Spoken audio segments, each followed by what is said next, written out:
Vous écoutez Comme du monde, le seul balado où deux charmants zinzins plongent dans l'art méconnu de la construction d'univers imaginaires.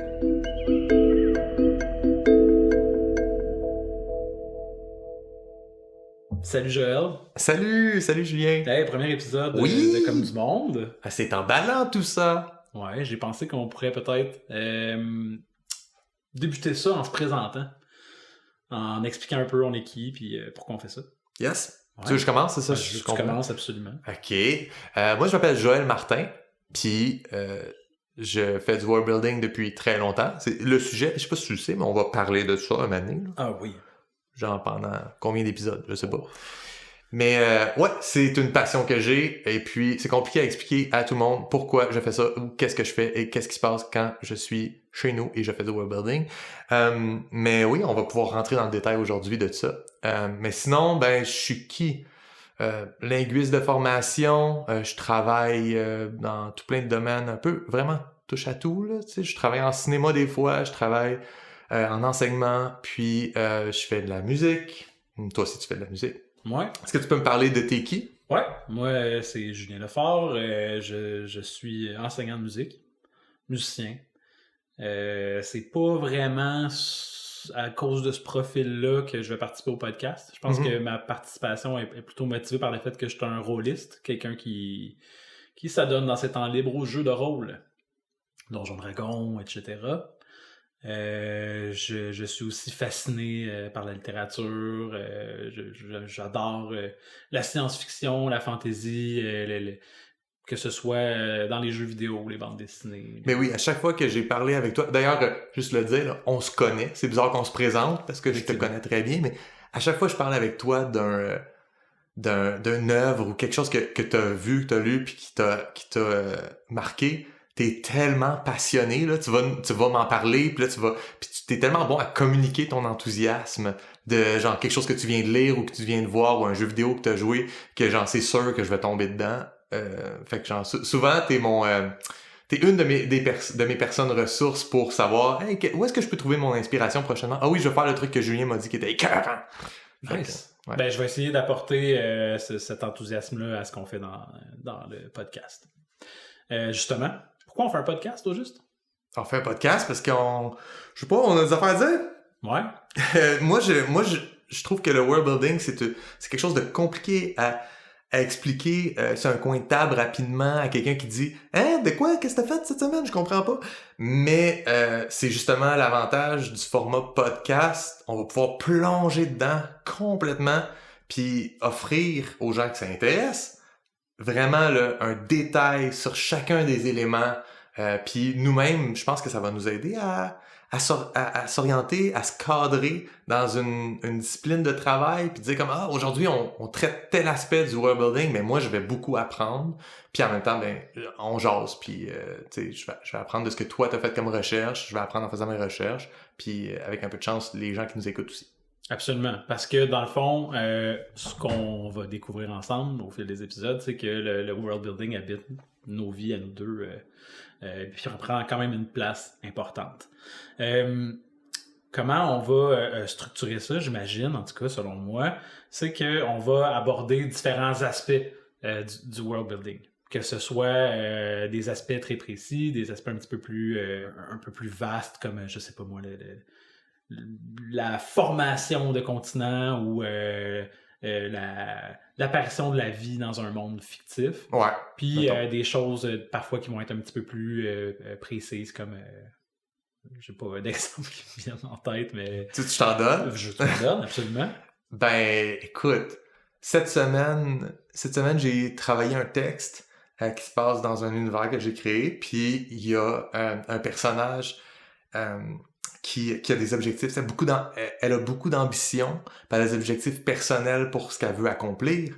Et puis, elle a son héroïne. Il y a une légende sur une personnalité importante, historique dans son monde, dans sa culture. Puis elle va chercher la légende de ça comme étant genre l'image à laquelle elle aspire elle-même.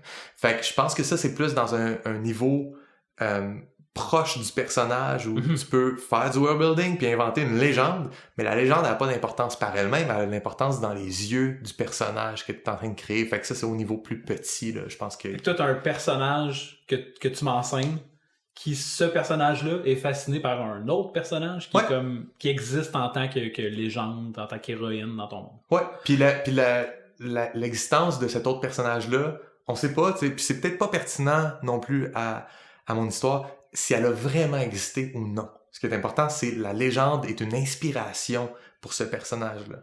Pour mon personnage. Fait que c'est le genre de sujet qu'on va aborder. D'épisode en épisode. On va aussi préparer des entrevues. Oui, on va recevoir du monde.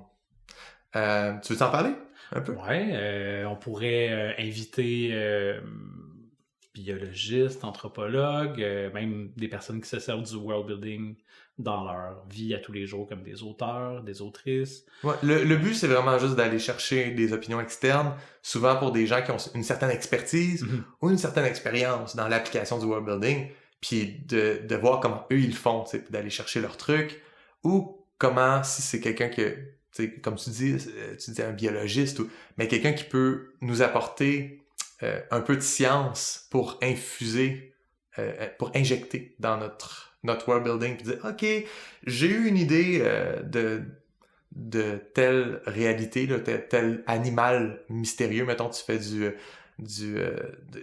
t'inventes un monstre. Ben, comment ce monstre-là peut exister de façon crédible? Ouais. Okay. Puis là, un biologiste peut venir te donner un peu... un peu plus de chair autour de l'os. Ce biologiste-là pourrait venir m'aider à répondre à la question pourquoi dans mon monde, il y a des chats qui marchent sur deux pattes. Oui, exactement. OK. Ou me regarder bizarre parce que c'est une question bizarre. Oui, ça aussi, il peut faire ça. Oui. Fait que le biologiste hypothétique, qu'on sait pas si on va être capable d'inviter, on sait pas vraiment c'est qui, mais on a cet objectif-là, toi puis moi, d'avoir des entrevues avec toutes sortes de personnes, soit qui arrivent avec une connaissance qu'il peut nous partager, ou soit qui cette personne-là elle-même fait du world building puis demander comment elle l'intègre dans ses œuvres. On va aussi critiquer des œuvres littéraires ou des films ou des jeux vidéo. Ah, j'ai déjà une couple d'affaires en tête que je suis comme ça serait vraiment le fun d'en parler de ça, d'aller fouiller là, qu'est-ce que cet auteur-là nous a fait ou des séries télé, des films, ouais. Je sais pas si toi, t'as tes trucs, là, mais... Absolument, ouais, c'est sûr. J'ai des bonnes idées de trucs qui pourraient défier un peu ce qu'on connaît sur le world building. Ouais. Puis, on va prendre, j'imagine, du temps dans un épisode pour parler, échanger sur certains bouquins ou d'autres affaires qu'on va voir. Ouais, exactement. Fait que là, on va avoir des devoirs où on va devoir lire ou regarder quelque chose. Cool. Puis après ça, s'en parler. OK. Finalement, je pense que notre dernier format d'épisode, ce serait qu'on va parler un peu de l'intégration de ce world building-là dans l'art. Ça veut dire qu'à la place de parler du processus dans les coulisses, on va aller parler de comment on peut l'exposer, c'est ça? Comment on fait pour... Ouais, parce qu'il faut livrer le world building à travers une œuvre. Il y a très peu de gens qui font du world building juste pour le fun d'en faire. Tu le livres à travers une œuvre à un public. Fait que ça en soi aussi, c'est fascinant. Je pense qu'il y a assez de matériel puis de petits trucs qu'on peut aller fouiller puis ça mérite ses propres épisodes. Qui sont les personnes selon toi qui utilisent le world building le plus là? C'est qui les gens qui en font le plus? Écoute, probablement les auteurs de fantasy puis de sci-fi. OK. Puis tout ce qui tourne autour là, mais puis je dis auteur parce que bon, moi je suis un peu un littéraire dans l'âme. Mais scénariste aussi, là, on s'entend. Là. C'est comme si tu crées une œuvre qui est dans ces genres-là, le fantasy, le fantastique, le sci-fi, la science-fiction, ouais, c'est sûr qu'il faut que tu ailles vraiment, vraiment loin dans ton world building. Puis si tu fais quelque chose qui n'est pas ça, oui aussi, il va falloir que t'en fasses. Puis souvent, ça peut être très, très simple, très petit, puis juste, mettons, laisser une atmosphère clair, mais pas nécessairement des heures et des heures de travail. Évidemment aussi, on encourage nos auditoristes oui. à nous envoyer des courriels.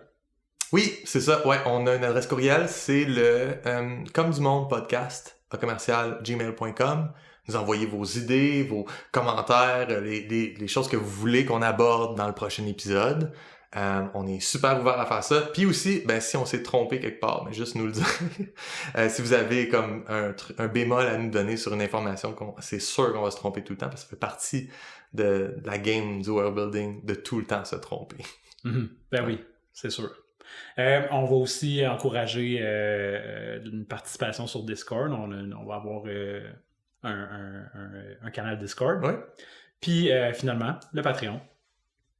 Ouais, écoute, s'il y a des gens qui veulent nous encourager, on va pas dire non, donne-nous un petit quelque chose, puis on va avoir du meilleur équipement pour le prochain enregistrement. Si vous trouvez que l'audio est pas top sur cet enregistrement-là, c'est une bonne chose de se plaindre, mais c'est aussi une bonne chose de vous abonner au Patreon, comme ça va régler le problème. Tu sais, être très orienté solution en tant que fan de Comme du Monde. Proactif. Ouais, exactement. Ouais. Cool. On rentre dans le vif du sujet. Oui! Moi, j'avoue là, que on s'est donné comme projet de faire un podcast qui est francophone, qui est québécois, puis qui aborde ce sujet-là. Puis, depuis le début de l'épisode, on est world building. Mm-hmm. On utilise ce terme-là qui est, j'imagine, mal traduit en français. C'est un anglicisme, là. En toi puis moi, okay, on va mettre carte sur table. Je pense qu'on va se permettre des anglicismes dans notre conversation, toi puis moi, parce que c'est le même qu'on parle dans la vie, puis il y en a plein, puis c'est pas l'Office de la langue française qui décide qu'est-ce qui se passe dans notre podcast. Cela dit, en français, le mot world building a été traduit souvent par simplement construction d'univers, création d'univers. Je trouve que c'est des expressions qui sont très, très claires, très simples, qui fonctionnent, mais qui expriment pas une vocation. On dirait juste que c'est quelque chose que t'as fait. Ouais. C'est pas quelque chose que tu fais de façon comme... Ça a pas la même force qu'un composé en anglais, world building en un mot, de dire construction d'univers. On dirait juste que c'est le résultat d'un addon et non pas genre le résultat d'un long travail ou même le processus de faire ce travail-là. C'est comme si on traduisait snowboarding par glisser sur une surface autre. Ouais, c'est ça. Exactement. Ça sonne pas vraiment comme faire du snowboard. Exactement. J'aime ton exemple. Oui, c'est exactement ça. En tout cas, c'est ça, moi, le feel que ça me donne. Fait que quand j'utilise des expressions comme création de monde, création d'univers, construction d'univers, je suis très à l'aise à dire ça fonctionne. Mais naturellement, world building revient au galop. À chaque fois que j'en parle, à un moment donné, je finis par tomber dans ce terme-là. Aussi, c'est une pratique qui est très forte dans l'anglosphère, puis que je me nourris peut-être de moins de médias francophones qui parlent de ça. Entre autres, il n'y a pas vraiment de podcast au Québec qui en parle. C'est pour ça que toi puis moi, on est en train d'en faire un. C'est comme, parlons-en. Exact. Puis, il existe une traduction que je trouve très cool, purement française, démiurgie. Très pédant aussi. Ouais, hein? C'est très...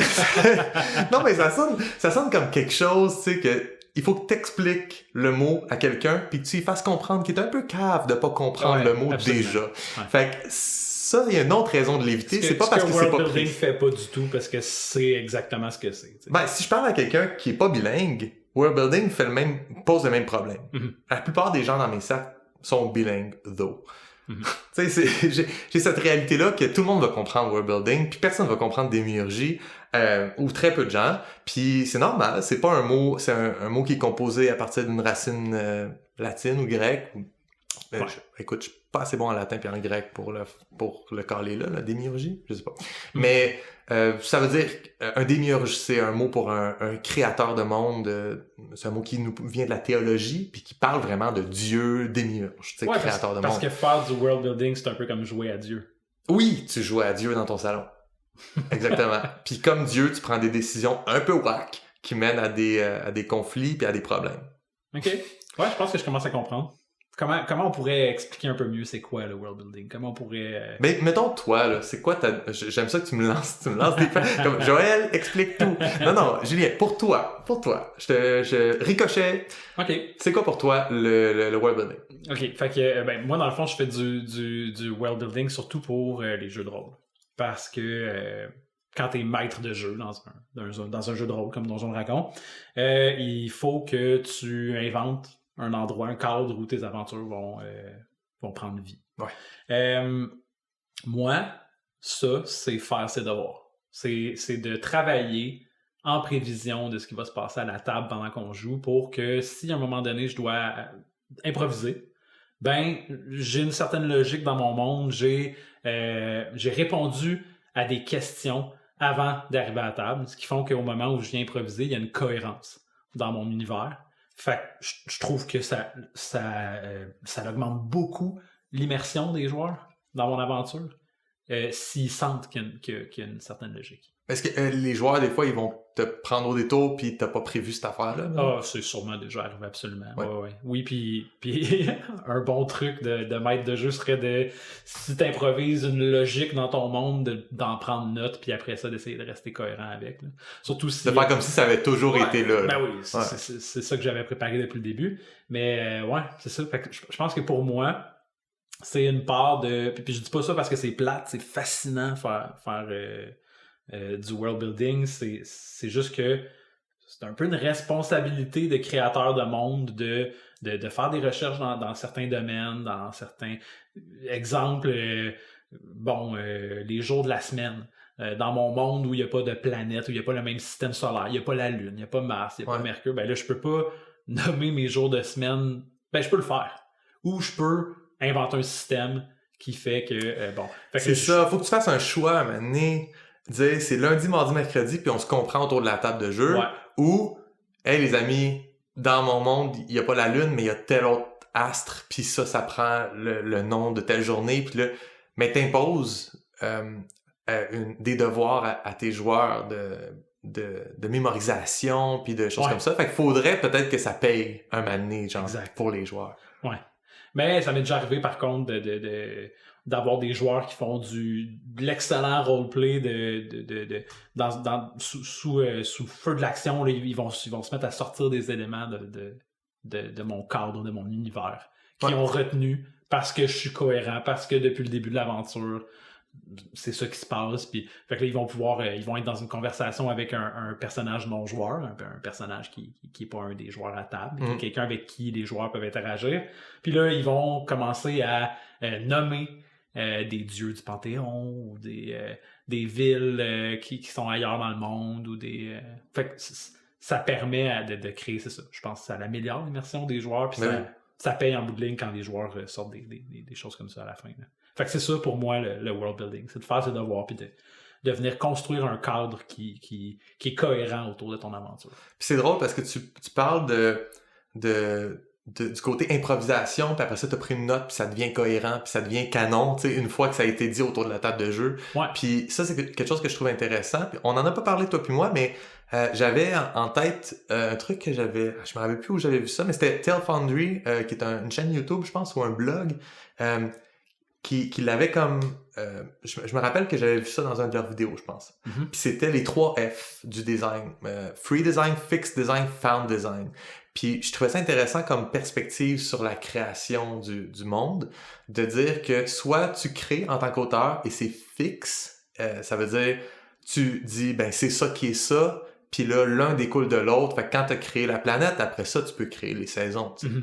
Ou c'est free design, où ce que tu crées dans n'importe quel ordre, n'importe quel sens, avec puis là, il y a des dangers là, de mélanger, de faire n'importe quoi. Mais c'est aussi là que peut-être l'imaginaire est le plus mis à l'avant, puis tu peux vraiment genre t'en donner à cœur joie pour créer n'importe quoi. Puis tout, tu sais, ça il y a aucune logique à tout ça, mais c'est le fun, puis c'est vibrant.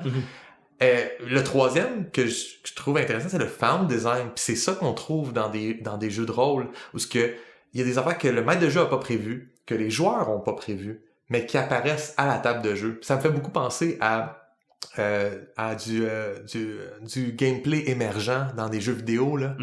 Tu sais, il y a quelque chose qui apparaît que les concepteurs de jeux ont pas prévu, mais ça fait partie, ou des fois ça a été prévu, mais ça fait partie des mécaniques quand ils sont mis ensemble. Il y a quelque chose qui se crée naturellement, puis c'est la beauté de la chose, tu sais. Puis autour d'une table de jeu, c'est ça, c'est la beauté de la chose aussi. Là. Ben il y a quelque chose dans le jeu de rôle qui je traduirais par trame narrative émergente. C'est le fait de s'ouvrir à l'inattendu. Tu sais, c'est que tu joues avec des joueurs, puis on s'éloigne du world building, mais tu joues avec des joueurs que leurs personnages vont être motivés par différentes choses, qui vont être qui vont vouloir rechercher différentes choses, puis là, il se passe des histoires que toi, en tant que maître de jeu, t'avais pas prévu. Puis c'est ce truc-là qui émerge de ton cadre. Puis ça nourrit ton world building. Ouais, absolument. Ben oui. Puis je pense que c'est la meilleure façon de le faire, c'est d'inclure le plus... Parce que c'est collaboratif, le jeu de rôle. Fait que t'inclus un peu tes joueurs là-dedans. Là. C'est là que on s'éloigne de World Builder égale Dieu. Parce que là, vous êtes une gang de dieux polythéistes sur le top de l'Olympe, puis vous décidez ensemble qu'est-ce qui se passe. Ouais, absolument. Puis c'est vraiment, vraiment, vraiment différent d'écrire un roman de science-fiction. Parce que dans le roman, ben là, t'as 100% du travail qui repose sur toi, puis c'est toi qui prends les décisions. Hein. Tu me fais penser, c'est probablement, je sais pas c'est quoi le pourcentage de gens qui pratiquent le world building qu'ils font pour les jeux de rôle, mais c'est probablement un grand pourcentage. Tu sais, je pense que n'importe quel maître de jeu fait du world building. Par définition, il est obligé d'en faire au moins un peu. Sinon, il est vraiment en train de juste de jouer une campagne préfaite. Par Wizards of the Coast a publié ça, puis il joue. Mais sinon, tu sais, le reste des gens qui font du world building, c'est des créateurs d'art. T'sais. Et là, c'est pas que le jeu de rôle, c'est pas une forme d'art. Je considère quand même que c'est une forme d'art. C'est juste un art éphémère. Mais, très exclusif. Très exclusif, très éphémère. Mais pour la plupart des formes d'art qu'on consomme, un roman, un film, une série télé, ben là, c'est une personne qui a pris la plupart des décisions, si c'est pas toutes les décisions, de créer ça. Fait que là, on est dans un world building un peu plus classique, de construire un univers soi-même enfermé dans une shed pendant des mois. Puis là, t'arrives et t'as « Hey, j'ai fini mon monde! » Moi, c'est ça que je fais, là, tu sais. Ouais. Pas que j'aime pas le jeu de rôle, des fois je joue à des jeux de rôle avec toi, mais comme c'est vraiment, ma niche, c'est vraiment la création d'un univers pour servir une histoire, pour servir des personnages que je mets dans des scènes puis qui vont vivre une histoire, tu sais, à eux. Ouais, mais t'as aussi une panoplie de romans qui ont découlé d'une intention de world building qui a été faite pour des jeux de rôle. Je pense à, mettons, Héberon, qui est un univers qui a été créé pour Donjons & Dragons. Puis, je suis sûr qu'on peut aller vérifier, là, mais il y a une série de romans qui ont été écrits. Ouais, il y aurait pas Dragonlance ou... Ouais, il y aurait pas Drist, Dourdan, s'il y avait pas Donjons & Dragons. Ouais. Mais il n'y aurait pas Donjons & Dragons s'il n'y avait pas Tolkien. Ah, mais fait que, est-ce que les jeux de rôle ont découlé du roman aussi, hein? Ah, c'est sûr. Ouais, fait que peut-être je peux finir la question c'est quoi le world building avec ma définition personnelle. Ouais, vas-y. Ou plutôt mon utilisation personnelle du world building. Moi, j'ai toujours créé des mondes imaginaires depuis que je suis jeune, depuis que j'ai genre 15 ans. Puis des fois, ça a passé par le jeu de rôle parce que je trouve ça quand même cool, Donjons & Dragons. Mais très souvent, ce qui m'est revenu, c'est un personnage que je trouve fort ou intéressant, ou une histoire, ou une twist même, tu sais, un punch de là, je fais comme, je pars de là, puis je crée autour. Puis la plupart du temps, en faisant ça, je me demande tout le temps trop de questions, tu sais, je me pose trop de questions. Je fais, mais si ce personnage-là vit ça, pourquoi ça existe dans sa communauté? Pourquoi ça, c'est un enjeu? Puis des fois, j'ai écrit des trucs qui sont vraiment proches de notre réalité. Puis à ce moment-là, j'ai mes réponses en googlant ou en faisant mes recherches, j'arrive à trouver des réponses. Puis des fois, les réponses sont pas là, puis on invente un peu autour, on tricote. Fait que ça, en soi, c'est une forme de world building aussi. Tu sais, pour moi, le world building, c'est pas confiné à ce qu'on a dit là, le fantasy puis la science-fiction. Il y a du world building dans toutes les œuvres narratives. Fait que, écoute, je sais pas c'est quoi les exemples que je peux donner. Mettons, le show Truman. Ouais. OK. Il faut faire un travail de création d'univers pour inventer que, il y a une télé-réalité avec un réalisateur, puis là, ils ont construit un dôme, puis dans ce dôme-là, il y a... Tu comprends-tu où je vais en venir? Ben, tout ça, c'est une construction de monde, puis ce monde-là, puis les acteurs / la famille à Truman, tout ça, ça a été créé puis construit pour être cohérent ensemble. Même si ça fait dans notre univers, c'est une bulle dans notre univers. Pour définir cette bulle-là, il va falloir que tu fasses du world building pour que ça soit logique. Même que ça fait longtemps, je l'ai vu, le show Truman, j'ai comme l'impression qu'il y a un aspect un peu, pas trop, mais un peu futuriste, comme ça, c'est dans un futur proche, au niveau des technologies qu'ils ont dans la régie, l'éclairage du ciel, la construction de ce dôme-là. Ouais, genre on se demande si à l'époque où le film a été fait, c'était crédible de penser que... Mais je pense que ça stretchait un peu, tu sais, ça étend les limites du crédible, mais pas tant. Ben, moi, ça me donnait l'impression que c'est des technologies qui sont pas encore tout à fait accessibles. C'est pour ça que, effectivement, là, oui, il y a du world building dans la vie du personnage, puis dans le dôme, mais aussi dans l'extérieur, tu sais, comme comment c'est, ben, il y a une société, il y a un public pour cette émission-là, il engage des gens, c'est leur job d'être des acteurs dans ce monde-là, tu sais, fait que oui, effectivement, pour n'importe quelle œuvre narrative, t'as besoin de faire ce petit tour d'horizon-là de, OK, c'est quoi qui existe dans l'univers de... Fait que n'importe quel créateur, créatrice, je pense, a ça en tête. La différence entre ça et le world building tel que nous, on le définit, c'est à quel point on va loin là-dedans, puis là, on en fait beaucoup, puis on s'y perd. Fait que là, c'est là qu'on voit une différence entre, mettons, quelqu'un qui a écrit un scénario d'un film québécois qui se passe, je sais pas moi, qui se passe à Châteauguay, puis entre ça... Dans le présent, de nos jours. Puis... Ouais, entre ça puis quelqu'un qui a écrit une série de fantasy, plein de dragons, puis plein de magie, ben, le travail est le même, mais le point où ce que t'as besoin d'arrêter, il est vraiment plus loin pour la personne qui fait du fantasy. Genre, OK, mais là, faut expliquer comment ça fonctionne un dragon. C'est-tu comme genre une espèce de lighter qu'il y a dans la gueule?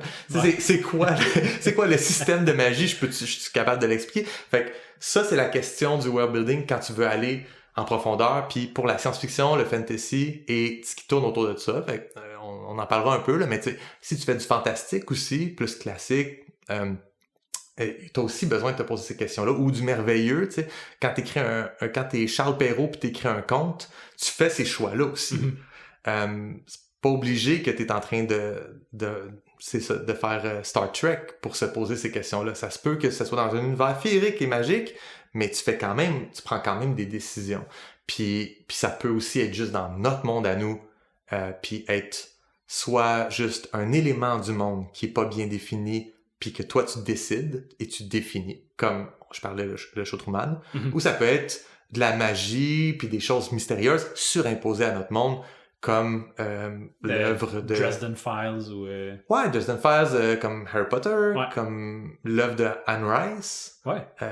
OK, les Entretien avec un vampire. Les vampires, ouais, les vampires coexistent avec nous depuis toujours, etc. Ouais. Fait que tout ça, c'est de la surimposition d'un univers narratif, d'un univers inventé, ou ce que Tolkien appelait le monde secondaire. Tu sais, il y a le monde primaire qui est notre monde à nous, le monde secondaire qui est le monde inventé par l'auteur. Puis la jonction entre l'un et l'autre, ben pour moi c'est la place que prend un et l'autre versus ouais, c'est ça. La relation qu'ils ont ensemble. Des fois, il y a aucune relation. Tu racontes une histoire complètement fantasy qui est déconnectée de notre monde, et ça, tout se passe dans le monde secondaire. Il y a pas de lien avec notre monde. Une autre planète, un autre système solaire, une autre époque. Comme Star Wars. Ouais. Star Wars, c'est complètement déconnecté. Tu sais, c'est à une époque très... C'est quoi? Il y a très très longtemps dans une galaxie éloignée. Ouais. Exactement. Ou tu fais Narnia, puis il faut aller dans un garde-robe pour passer du monde primaire au monde secondaire. Absolument. Puis ça, c'est des choix à faire en tant que créateur. Quand tu joues à Donjons Dragons, j'imagine que tu fais pas le lien avec le monde primaire, mais c'est un choix que tu pourrais faire. Genre, vous trouvez un portail et vous arrivez à Londres en 1832. Ouais. Ben, ça existe dans le jeu de rôle, dans le sens que tu peux jouer à l'appel de Cthulhu, puis ton jeu se passe à... ben moi, j'en ai fait une partie, justement, qui se passait au Québec, puis ça se passait...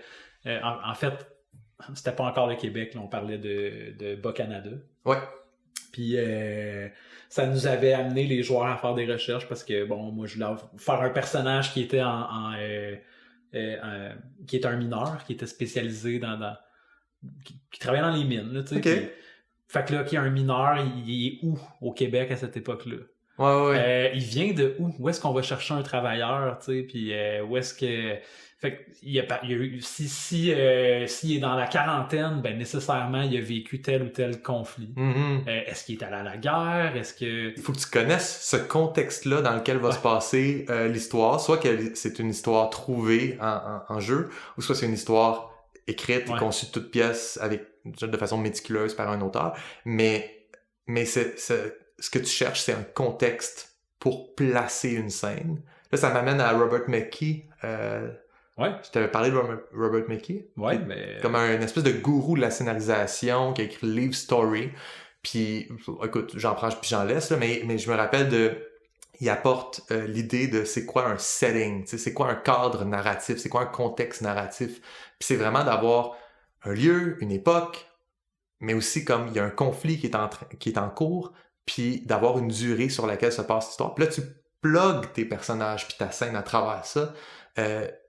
Et là, tu vas avoir une scène qui porte beaucoup, puis qui a du conflit dedans, puis etc. Fait que d'avoir cette espèce de définition-là de c'est quoi un contexte narratif pour placer une scène, pour moi, par extrapolation, c'est très facile d'aller à dans le fond, c'est ça du world building. C'est de créer ces contextes-là.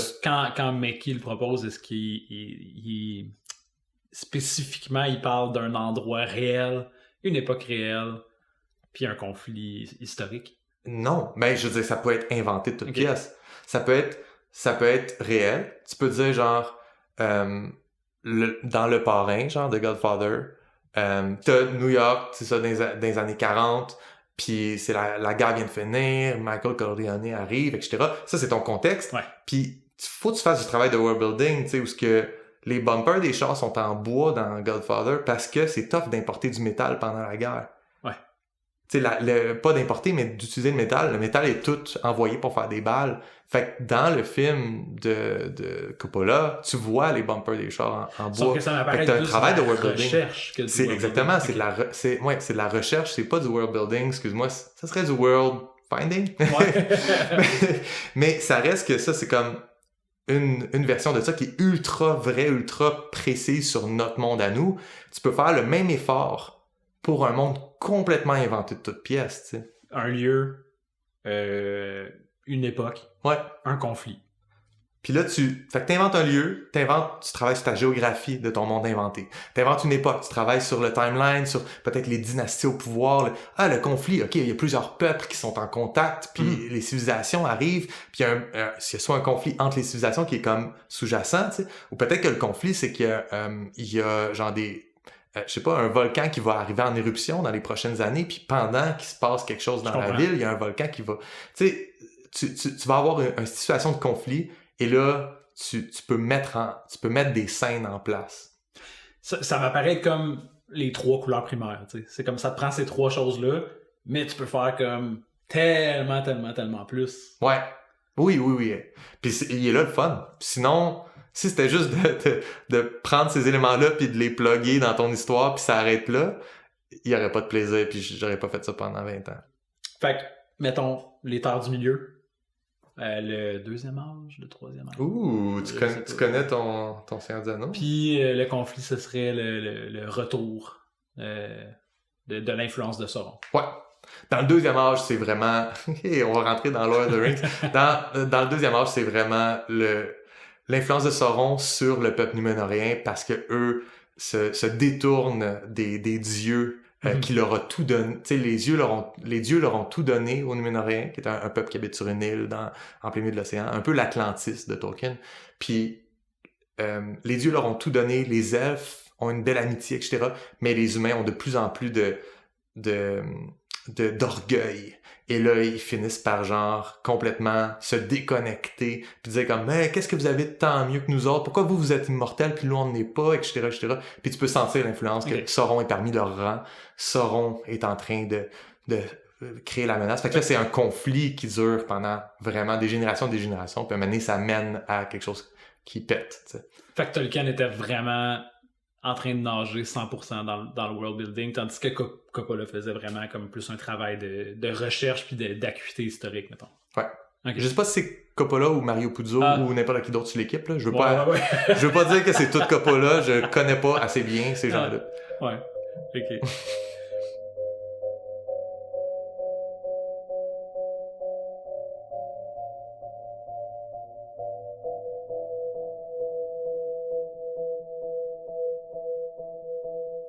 Ouais, moi de mon côté, je pense que dans ma préparation pour l'épisode, j'ai fait des recherches un petit peu dans le jeu de rôle, puis comment le world building est défini. Puis j'ai déterré un livre de Richard Baker qui s'appelle le World Builder's Guidebook. Oui. Puis lui, il propose 7 différentes approches pour commencer finalement à créer son univers.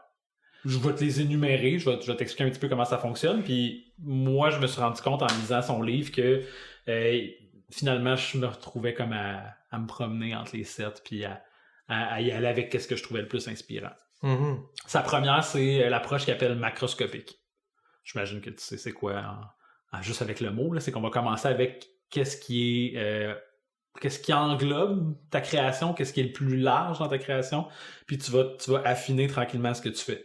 Genre, on commence par une galaxie, après ça, un système solaire, après ça. Ouais, c'est du top-down. Des fois, tu trouves ça dans... T'as-tu déjà entendu ça? Top-down, bottom-up? Top-down, ben, c'est exactement ça. C'est du top-down, macroscopique. Ouais. Cool. Le contraire, microscopique, c'est que tu vas partir avec un élément très précis de ton univers que tu es en train de créer, puis tu vas commencer à rajouter de la chair autour de ton os. Puis tu vas finalement finir par atteindre le même résultat, sauf que tu es parti à l'envers. Fait qu'à la fin, quand tu as beaucoup de chair, puis tu viens couvrir ça, ben là, tu finis par en parler de ton système solaire puis de ta galaxie. Un peu comme moi j'ai fait quand je voulais me trouver des jours pour mes jours de la semaine, ben là, j'ai été obligé de... Bon, OK, ben ça prend des astres, puis bon, fait que... Oui. Là, je grossissais. Fait que ça, c'est une approche microscopique. Il y a une approche qui est historique.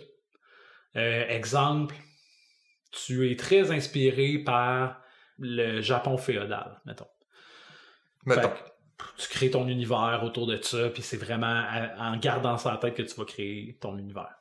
L'approche littéraire, c'est un peu comme je parlais tantôt avec l'appel de Cthulhu, c'est qu'on va évoluer, puis là, tu gardes en tête que c'est toujours pour un jeu de rôle, hein, fait que dans le fond, tu veux... Le but, c'est pas de créer une œuvre littéraire originale, mais le but, c'est de jouer avec des amis dans un jeu où tu incarnes des personnages. Fait que des fois, ça peut être... l'objectif peut être de vivre des aventures dans le monde de H.P. Lovecraft, mettons. Ouais, c'est ça, parce que l'appel de Cthulhu, tout se passe dans l'univers inspiré du mythos de Lovecraft, puis des gens qui ont écrit là-dedans, puis tout. Absolument. Fait que tu t'inscris là-dedans comme un créateur ferait du fanfiction.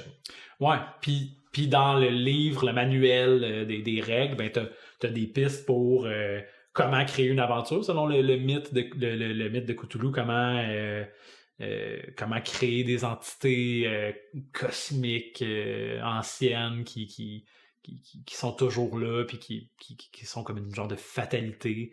Fait que qui ont l'air plutôt sympathique, si je me souviens bien de Lovecraft. Le Yog-Sothoth, c'est ton chummy. Ouais. Mais fait que, dans le fond, l'approche littéraire, c'est de prendre un auteur ou un style littéraire ou une approche qui fait que on évolue là-dedans. Basé sur le personnage, qui est une autre approche, mais là, c'est si... Moi, j'y vais toujours avec, mettons, l'étincelle que tu as au départ. Si ta première idée, c'est un personnage qui est riche, qui est vivant, je pense que l'approche qui est basée sur un personnage, c'est une bonne approche parce que tu pars de ce personnage-là. Qu'est-ce qu'il vit? C'est quoi ses référents culturels? Quelle langue il parle? C'est un peu comme je racontais tout à l'heure pour mon personnage qui est inspiré par une légende, un autre personnage légendaire, mais moi, je suis parti de ça. T'sais. Ouais, puis tu pourrais prendre ce personnage-là, cette héroïne-là légendaire que plusieurs personnes connaissent, puis après ça, elle, c'est quoi qui la motive? C'est quoi qui la motivait à son époque? Puis c'était qui? Sa famille? Puis c'est comme un puits sans fond, finalement. Un coup que t'as mis ton doigt dans l'engrenage, attends, plot twist, elle a jamais existé. Oh my god! Oh my god! Il y a l'approche sociologique. Mettons que tu as une idée... Sociologique, c'est genre tu pars d'un élément culturel ou genre de qu'est-ce qui est en train de se passer dans la société que tu étudies. Tu pars genre d'un peuple ou... Tu peux repartir d'un peuple ou d'une coutume qui rassemble un peuple ou d'un... mettons, une société qui vénère les ancêtres en se nourrissant de leur chair quand ils atteignent un âge. Ouais. Désolé pour ceux qui sont en train de manger, mais mettons que eux autres, ça fait partie de leur coutume, c'est cannibale là, à l'os. Jeu de mots, en tout cas. Puis, aïe, Julien, c'est bon. Quand ils arrivent à ce point-là, ben là, ils font un genre de festin, puis ils vont manger toutes les personnes qui atteignent cet âge-là. Fait que tu pars avec cette idée-là, puis après ça, ben tu... C'est bien de savoir que quand il faut que tu sortes une idée au hasard, tu sais, sur le fly comme ça. Cannibale. C'est ça. Ouais, tu y vas cannibale qui mange des aînés. Ouais, les aînés. Ouais. Non, c'est correct. On garde ça. C'est bon. Mais là, après ça, peut-être qu'ils mangent d'autres choses. Oui, peut-être. Puis, il y a aussi une approche qui est basée sur des événements importants qui peuvent former un univers.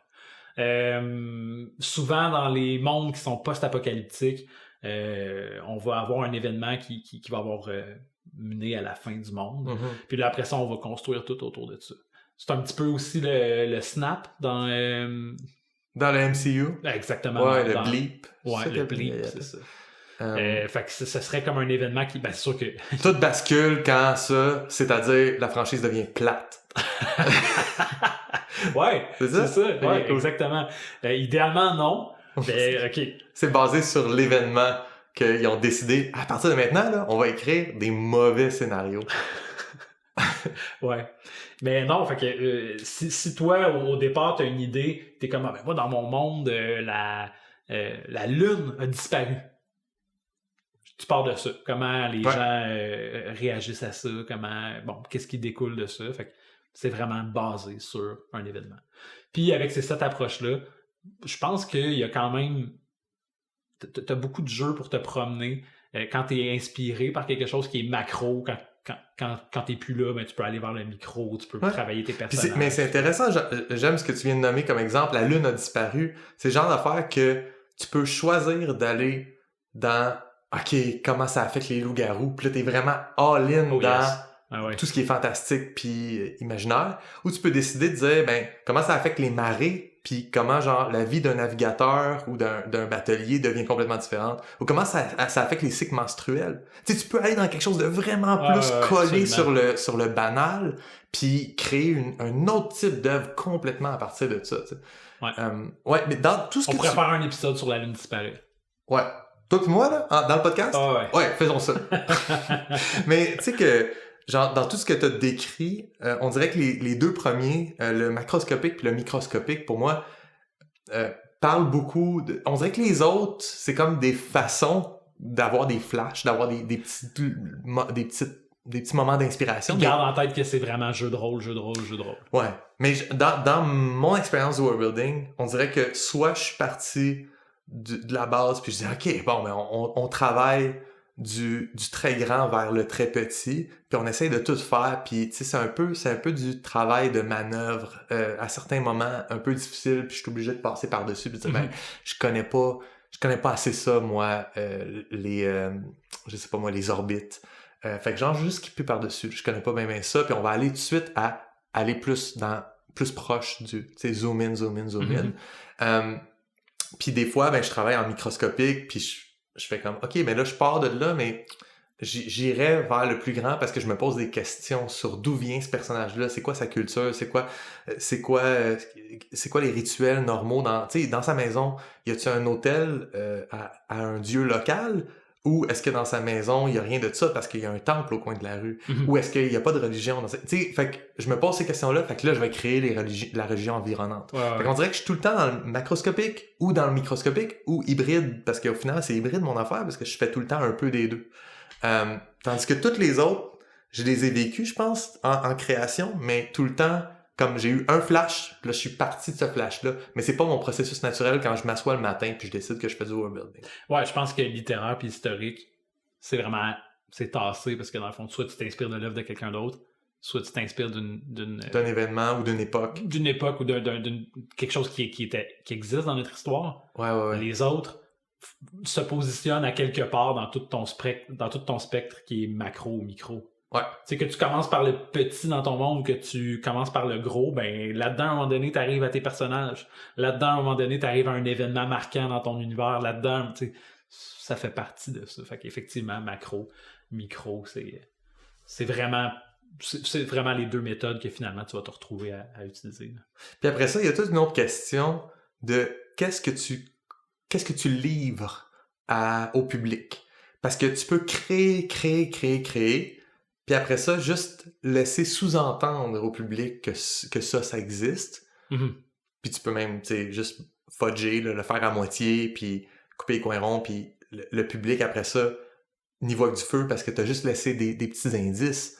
Ou tu peux, genre, livrer ton world building au complet. Puis c'est comme des choix à faire, parce que si tu fais toutes les étapes d'un world building total macroscopique, avec tous les détails de ton monde, puis après ça, t'écris une histoire qui communique tout ça, dans l'ordre, ça va être pourri.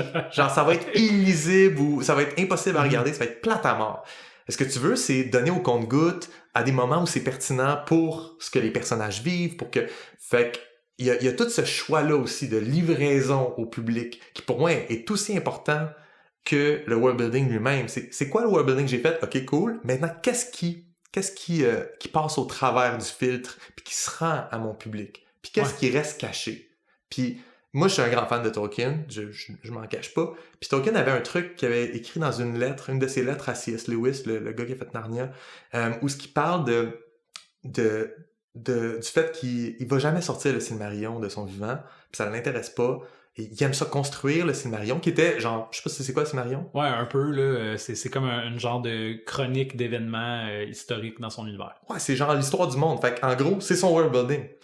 C'est qu'est-ce qui se passe avec les dieux, qu'est-ce qui s'est passé avec les grands héros légendaires. Je savais pas qu'il était pas intéressé à le publier, par exemple. C'est Christopher Tolkien, son fils, qui a fait beaucoup de travail d'édition. Genre, il s'est arraché les cheveux, là. Okay. Puis il a fini par le publier. Puis, mais Tolkien, il était très, très hésitant.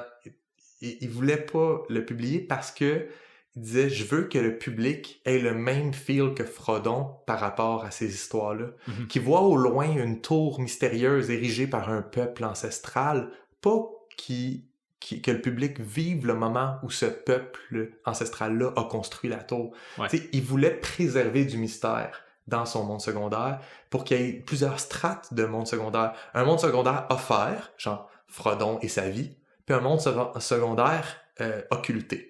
Genre, qu'est-ce que les Valar, les grands dieux, vivent à Valinor, de l'autre bord de la mer... Aïe. J'ai perdu le nom de la mer. Le spécialiste de Tolkien. Eh oui, ça a l'air que je suis pas un spécialiste de Tolkien. Je ne savais plus comment ça s'appelle l'océan qui sépare Valinor. Ouais, Colbert serait déçu, là. Stephen Colbert? Ouais. Oui, c'est un grand amateur de Lord of the Rings. Mais je pense que tu as raison. La livraison de ton world building est presque tout aussi important, sinon plus important, là, parce que, en fait, c'est ton œuvre. C'est les choix que tu fais. Il y a personne qui a le goût de lire une chronique de... Ben, à part nous, là. Oui, nous, on va le faire volontiers parce qu'on fait de la recherche pour notre world building. Ouais, mais ouais. Un consommateur et un fan d'œuvres avec un world building narratif qui est derrière, je pense qu'il apprécie. Puis moi aussi, quand je me mets dans une posture de consommateur, j'apprécie vraiment quand c'est bien livré d'une façon, avec brio, Mm-hmm. en cachant les choses qui doivent être cachées puis en offrant les choses qui doivent être offertes. Penses-tu qu'on a répondu à la question c'est quoi du world building? J'espère que... C'est quoi de la démiurgie? Oui, c'est quoi de la démiurgie, Julien? Maintenant, on repart. On l'a refait au complet. Oui, je pense qu'on a bien répondu. En tout cas, moi j'ai dit ce que j'avais à dire. Puis j'ai plus jamais le goût de parler de world building avec toi. C'est fait. C'est fini.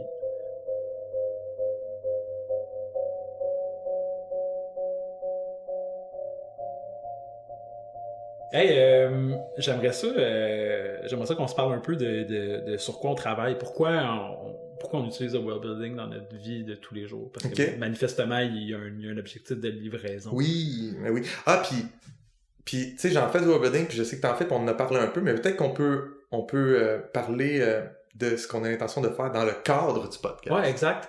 Mm-hmm. Parce que moi, dans le fond, j'ai commencé à inventer un univers quand j'étais ado. J'allais en création, dans le fond, ce qui rimerait avec du free design, selon Tale Foundry, c'est j'inventais n'importe quoi, n'importe comment, dans n'importe quel ordre. Puis je m'amusais. Puis j'étais jeune et insouciant, puis je savais pas les répercussions que ça allait avoir sur le reste de ma vie. C'est-à-dire, maintenant que je veux que ça fasse du sens, faut que je rattache des bouts. J'ai un défi de rendre cohérentes des choses qui ne l'étaient pas du tout parce que j'y allais complètement librement. Mais c'est ça. Fait que quand j'étais ado, j'ai inventé un univers mystérieux et magique. Et puis qui s'appelle Gadin. Qui s'appelle Gadin, ouais, effectivement. Il y a un nom, Gadin. Et puis, j'ai développé ça pendant une couple d'années.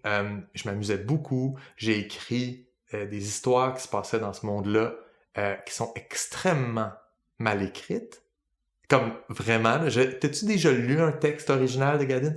J'ai trouvé une photocopie dans les boîtes de ma tendre moitié qui avait ça du secondaire. Oui, parce que je connais ta tendre moitié depuis le secondaire.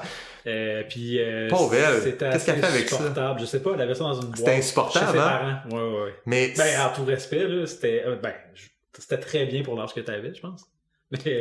Mais ouais, ça passe pas le test du temps. Puis ta tendre moitié, je pense pas qu'elle l'ait lu. Je pense qu'elle m'avait dit « Ah oui, je suis un peu intéressé. » J'y ai donné. J'ai dit « Tu liras ça, tu me reviendras. » Mais jamais revenu. Fait que... mais non, mais c'est correct parce que de toute façon, tu sais, je passais à autre chose. Puis j'ai laissé ça derrière moi. Là, puis j'ai pas retouché à ça pendant des années. Puis à un moment donné, j'ai commencé à écrire de façon sérieuse. Il y a 3 ans de ça. J'ai 37 ans. Hein. J'avais 15 ans quand j'ai inventé l'univers, mais...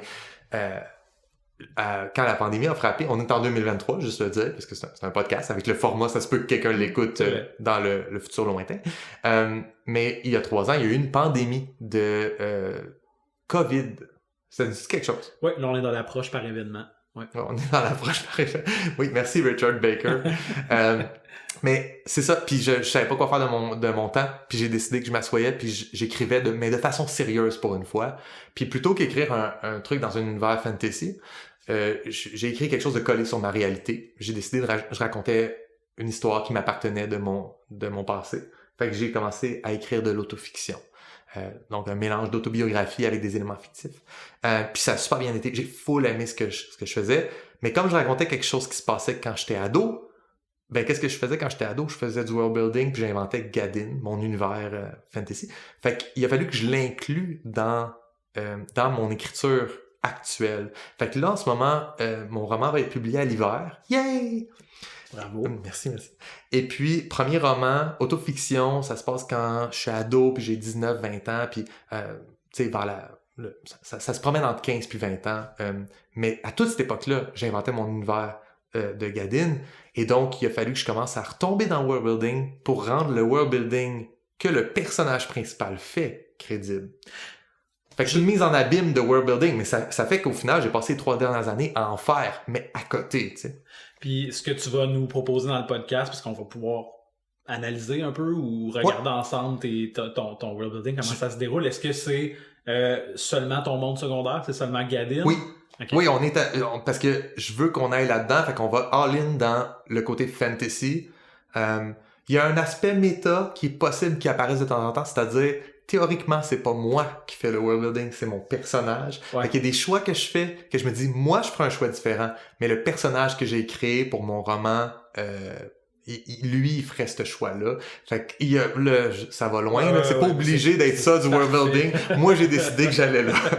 Mais, fait qu'on a ça. On a l'univers fantaisiste de Gadin, c'est ça. J'en ai créé beaucoup dans les dernières années. J'ai essayé de remarcher des éléments que j'avais créé quand j'étais ado, puis de les remettre, de leur donner une nouvelle saveur que je trouve plus cohérente, plus intéressante, ou juste comme qui fit plus avec le personnage que je mets en scène, puis qui est le démiurge de Gadin. Mm-hmm. Ouh, on utilise des mots fancy. Ouais. Attention. Puis finalement, avec le podcast, je vais pouvoir communiquer des éléments que j'ai inventés dans les 3 dernières années, ou inventer quelque chose de neuf puis le présenter, mais ça va tout le temps se placer dans Gadin. C'est ça mon projet, c'est de continuer à construire Gadin avec une certaine discipline hebdomadaire avec toi. Tu vas te mettre dans une situation de vulnérabilité totale devant ma critique de faire pour que je puisse déconstruire tout ce que tu apportes. Ouais, Non. je veux dire, dit de même, c'est comme, j'ai peur. Pourquoi tu me fais ça, Julien? Ok, toi, toi, c'est quoi la vulnérabilité que tu vas apporter puis que je vais pouvoir complètement là, détruire? Ouais. Scorched Earth. Oui, oui. En fait, vu que je suis dans plus dans un domaine de hobby, de rôliste puis de jeu de rôle, j'ai pensé soumettre un monde que je vais créer de toutes pièces pour me permettre de jouer une partie de style bac à sable. Là. Fait que dans le fond, mon but, c'est d'avoir un cadre rigide et cohérent dans lequel mes joueurs vont pouvoir évoluer en toute liberté. Ouais. Vraiment selon les motivations de leur personnage. Mais tu l'as-tu commencé déjà ou tu vas commencer à le créer avec nous? Écoute, pour être 100% honnête, j'ai quelques petites idées, quelques orientations de base. C'est de la triche. J'ai pas de nom. T'es pas supposé avoir commencé déjà. Non, fait que t'as un point de départ, mais là tu vas créer au fur et à mesure. Je te dirais que j'ai une approche événementielle. Une approche par événement pour l'instant. C'est-à-dire que j'ai une idée d'un événement. Une approche événementielle, il y a un cocktail dînatoire. Oui. Il y a quelqu'un qui fait un discours à la fin. Oui. Puis, mais j'ai absolument rien là, au niveau, mettons, culturel ou au niveau de la vie dans ce monde-là, au niveau de la planète en tant que telle, comme la morphologie, la cartographie. Le traiteur, t'as-tu booké le traiteur? Non. Pour mon événement, bravo. Pour ton événement. On lâche pas. Bien joué.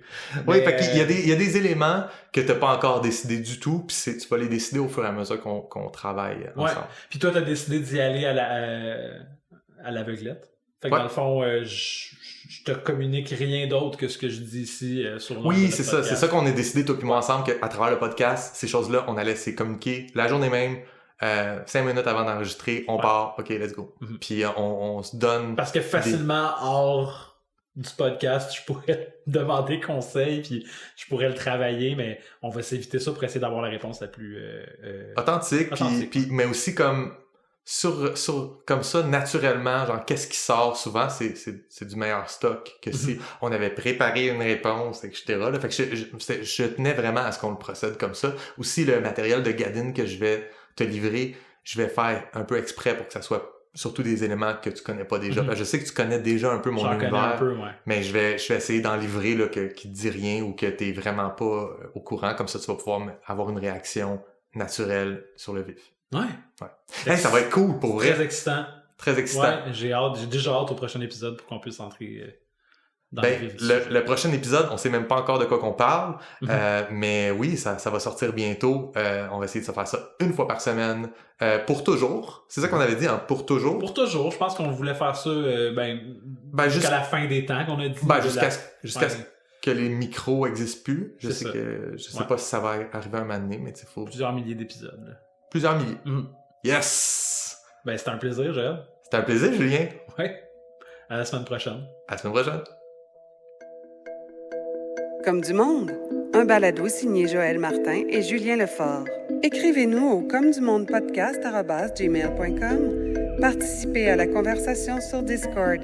Abonnez-vous au balado sur votre plateforme préférée et suivez-nous sur Instagram, YouTube et Patreon. Tous les liens sont dans la description. Merci d'avoir écouté Comme du monde.